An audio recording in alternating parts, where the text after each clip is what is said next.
Today we're going to talk about a topic that is sort of a taboo. I mean, people talk about it, but nobody really wants to deal with it or experience it, and that's infidelity. This is a topic that affects many people and can be a very sensitive issue. And actually the topic itself can be triggering to a lot of people because they feel like they failed to know their partners. And if they failed at that, did they ever know themselves in the first place? I mean, at the end of the day, they were the ones who misjudged their partners and failed to see any signs or indications of change in the emotional state of their partners, their actions and things thought but left unsaid.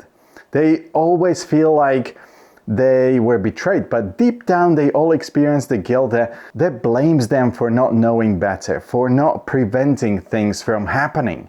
So let's dive deep into this topic of infidelity and explore what it is, why it happens, and how to deal with it. And trust me, I'll try to make this as short as possible, but this issue is more complex than it seems, and I'll tell you why. Whenever we hear infidelity, we instantly imagine the simple base definition: cheating. The inability of someone to remain faithful in a relationship. And this goes for monogamy as much as polygamy. Because despite what you think you know about polyamorous relationships, for instance, they are still governed by trust and mutually agreed rules and conventions. So the simple answer is that infidelity is cheating, the act of being unfaithful to a partner in a committed relationship, whatever it is. And this can take many different forms, such as physical, emotional, or even online and virtual infidelity.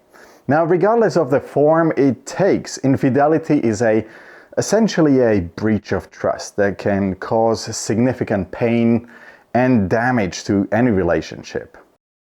When it comes to relationships, whether it's at work, with friends and family, or any other type of relationship, and this includes the entirety of the animal kingdom and probably the universe itself, the rules are simple. Behave in a way you want others to behave to you, give if you want to receive, and follow the rules.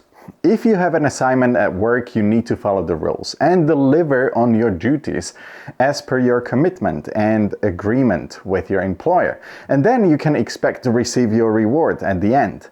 And treat people around you the way you want to be treated for the best possible relationships in the workplace or with your boss. And the same essentially applies pretty much to anything else in our interpersonal interactions. Now, this opens up an obvious question. Why, if this is so simple, why do people actually cheat?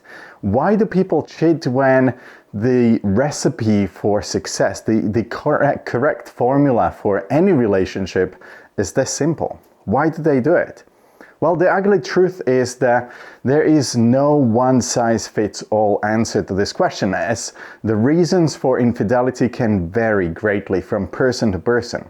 Some people cheat simply because they are not satisfied with their current relationship and are seeking emotional or physical fulfillment somewhere else. Others cheat because they're seeking excitement and validation or novelty, or because they feel neglected or unappreciated by their partner. Some people cheat due to underlying issues such as their own low self-esteem, a fear of commitment, or lack of impulse control. And yes, you could absolutely say that in all of those cases, either of the people who are in the committed relationship failed at something this simple. It's important to know that while there may be many reasons for infidelity, there is no excuse for cheating exactly because of that. Now, regardless of the reasons, cheating is a choice that someone makes and is ultimately responsible for. So it would appear that casting judgment and straight up burning people at a stake for the irresponsible choices is super easy. And yet, even this is not as correct as it would appear. Infidelity can cause significant emotional pain, betrayal, and trust issues. Betrayed partner may experience feelings of anger, hurt, and sadness, and may struggle to trust their partner again, or trust anyone else for that matter. And it can be difficult to move past infidelity, and it may take a long time, effort, therapy, and just struggle to rebuild the relationship or to rebuild one's confidence in love and committed relationships. It's not an easy thing to get through. Does that, however, mean that the cheater should simply remain in a relationship they no longer enjoy, curb their needs, feelings, or instincts simply because they've made an unwritten commitment to the person they are with and to shield them from possible pain and hurt? Would that be fair to them? You see, this is the problem with infidelity, as I see it. Everything depends on a perspective. There are so many angles, so many different facets and considerations that one would have to account for before arriving at any kind of conclusion, and still there would be no guarantee that that is the right one. Is it even possible to deal with infidelity in a way that renders it favorable to both parties? Whenever infidelity is discovered, many couples struggle with the decision of whether to stay in a relationship or separate. It's not easy. It's not an easy decision to make, and there are so many different factors to consider. One of the most important things to consider is whether the cheating partner is genuinely remorseful and willing to work on a relationship. Obviously, if they do it because they completely gave up on love with their partner or just to trigger a breakup, then that is a completely different scenario. But in the more favorable situation, when cheating happened but the cheater is actually content or happy with their relationship, things are usually much simpler than you'd think.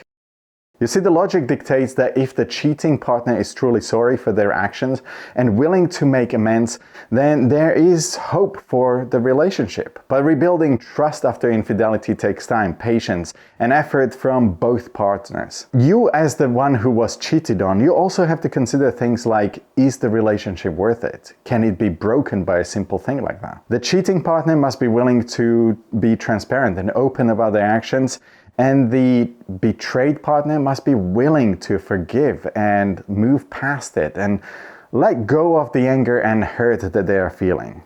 It's also important to understand why the infidelity actually occurred in the first place, because it could repeat and the trust depends on it.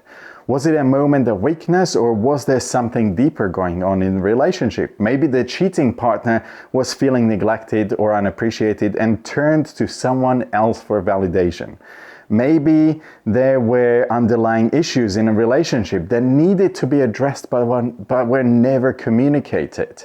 Whatever the reason, it's important for both partners to take responsibility for their actions and work together to create a healthier, stronger relationship moving forward. This might involve things like seeking counseling or therapy, learning how to communicate more effectively, and making the commitment to putting in the time and effort required to rebuild trust and repair the relationship. And though this can work in many instances, there are so many couples that just can't move past it. And of course, not all relationships can or should be saved after infidelity. If the cheating partner is not willing to take responsibility for their actions, or if the betrayed partner cannot forgive or move on, then it may be time to end the relationship, because clearly it's not that strong.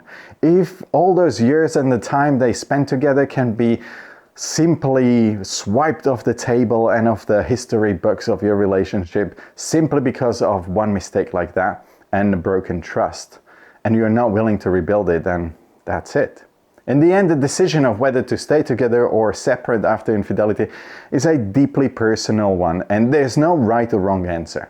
It's important for each couple to take the time to consider all the factors involved and to make decisions that feel right for them. I mean, making that choice, whether you want to waste more time and effort, whether it's worth it, or it's time to cut your partner loose and be free and move forward, that is the ultimate choice that you have to make. And you have to be absolutely sure that you're making the right choice, because the last thing you want to do is end up alone just because you were too abrupt or too quick or too selfish with your decision. Now, the point that I'm making with this video is that when it comes to cheating, it's the formula for success for any kind of relationship is very simple. And yes, there is no right or wrong. if you are a cheater and you're doing it for your own personal reasons because that's how you feel, then that is your choice. That is your life. We all have a single opportunity to experience this thing that we call life. If you are the one who's been cheated on, then you do have to consider the fact that you were an instrument in the downfall of your relationship. And this is a lesson for you to learn from. Either way, there is always a point when you can either save the relationship or just let it go. And either option may be correct. That is up to you to decide what is worth fighting for and what isn't. Whatever you decide, I wish you all the best of luck. Give us a like if you like this video. If you didn't, press the dislike button twice, subscribe, and press the bell for notifications, and I'll see you in the next one. Bye.